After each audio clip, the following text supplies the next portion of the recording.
জয় মা। ভালো লাগলে একটা সাবস্ক্রাইব করে দেবেন আর কমেন্টে জয় মা লিখতে ভুলবেন না। শ্রীরামকৃষ্ণ সব মতে ও পথে সাধনা করে এই উপলব্ধি করেছেন যে একই ভগবানের বহু রূপ ও নাম।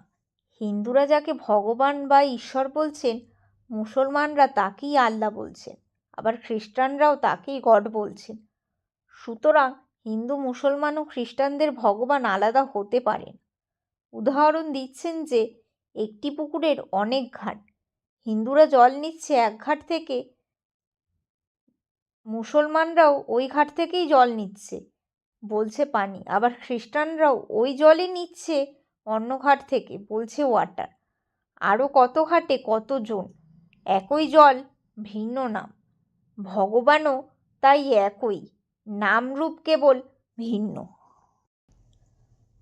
সব সাধনা শেষ করে শ্রীরামকৃষ্ণ ফলহারিণী কালী পুজোর রাত্রে তাহার ধর্মপত্নী শ্রী শ্রী মা সারদা দেবীকে জগজ্জননী রূপে পুজো করে এক নতুন এবং নজরবিহীন দৃষ্টান্ত রেখে গেলেন জগতের সামনে।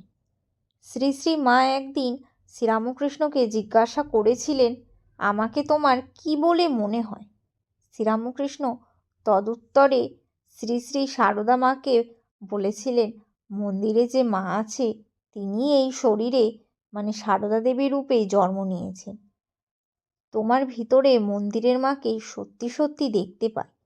তোমার সাথে আমার জন্ম জন্মান্তরের সম্পর্ক, কিন্তু দেহের কোনো সম্পর্ক নেই। জগতের সকল স্ত্রীমূর্তির মধ্যে শ্রীরামকৃষ্ণ মা কালীকে দেখতে পেতেন।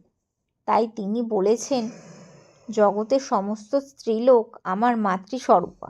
শ্রীরামকৃষ্ণ সারদা দেবীকে মন্ত্রপুত করে পূজা করছে। ভগবান শ্রীরামকৃষ্ণ রূপে এসেছেন জগতের কল্যাণের জন্য। শ্রীরামকৃষ্ণ যখন যেভাবে সাধনা করে সিদ্ধ হতেন, তখন সেই ভাবের কত সাধক পণ্ডিত তার কাছে আসতেন।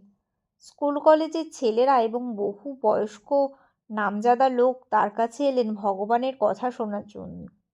নরেন্দ্র, রাখাল, শরৎ প্রভৃতি ছোকরা ভক্তরা এবং নামকরা গৃহীভক্তি কেশবচন্দ্র সেন, বিজয়কৃষ্ণ গোস্বামী, গিরিশচন্দ্র ঘোষ, বলরাম বসু, রামচন্দ্র দত্ত প্রভৃতিরাও এসে তার মুখে ঈশ্বরের কথা শুনে পরম তৃপ্তি লাভ করছেন। মহেন্দ্রচন্দ্র গুপ্ত, যাকে মাস্টারমশাই বলে সকলে চেনেন, তিনি শ্রীরামকৃষ্ণের শ্রী মুখ নিঃসৃত অমৃত কথা, শ্রী শ্রী রামকৃষ্ণ কথামৃত নামে 5 খণ্ড বই প্রকাশ করে জগতের মানুষের কত না উপকার করেছেন। শ্রীরামকৃষ্ণ সন্ন্যাসী শিষ্য স্বামী শারদানন্দ শ্রীরামকৃষ্ণের জীবনী, শ্রী শ্রী রামকৃষ্ণ লীলা প্রসঙ্গ লিখে কত না জগতের মানুষের কল্যাণ সাধন করেছেন। একই ভগবান যুগে যুগে মানুষ হয়ে আসে আমাদেরকে ভগবান লাভের পথ দেখাতে। স্বামীজিদের বারবার বলে গেছেন, যিনি শ্রীরামচন্দ্র হয়ে এসেছেন তিনি শ্রীকৃষ্ণ হয়ে এসেছেন, তিনি এবারে শ্রীরামকৃষ্ণ হয়ে এসেছেন।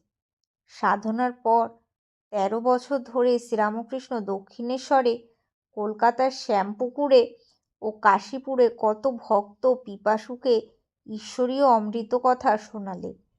ক্যান্সার রোগে আক্রান্ত হয়ে কাশীপুরে 1886 খ্রিস্টাব্দের 16ই আগস্ট তিনি মহাসমাধিতে লীন হলেন। স্থূল দেহ ছেড়ে দিলেও তিনি সূক্ষ্ম দেহে বিরাজমান। তার দেহত্যাগের পর যখন সারদা দেবী হাতের বাউটি খুলে বিধবার বেশ ধারণ করতে উদ্যত, এমন সময় শ্রীরামকৃষ্ণ সূক্ষ্ম দেহে এসে সারদা দেবীকে বলছেন, আমি গেছি আর কোথায় যে তুমি এসব খুলে ফেলছো? এই তো ও ঘর থেকে এ ঘরে এসেছি, অর্থাৎ আমি সূক্ষ্ম দেহে। একবার শ্রীরামকৃষ্ণ মথুরবাবুর সাথে তীর্থে যাওয়ার সময় দেওঘরে আসেন। দেখেন অনেক লোক অনাহারে জীর্ণশীর্ণ অবস্থায় কষ্ট পাচ্ছে। ওই রকম দেখে শ্রীরামকৃষ্ণের হৃদয় কেঁদে উঠল। তিনি মথুরবাবুকে বললেন, মথুর, তুমি তো মায়ের দেওয়ান, এই লোকগুলোকে একদিন পেট পুড়ে খাওয়াও, 1 মাথা করে তেল দাও আর একটি করে বস্ত্র দাও।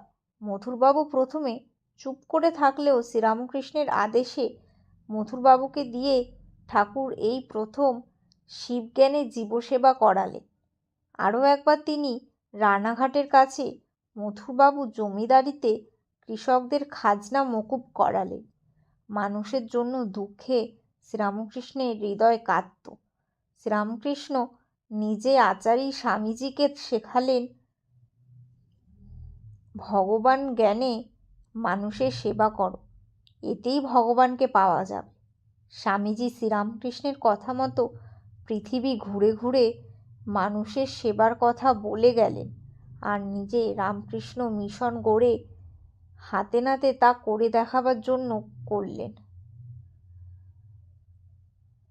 স্বামীজির আদেশে অনুপ্রাণিত হয়ে এখন সর্বত্র শিবজ্ঞানে জীবসেবা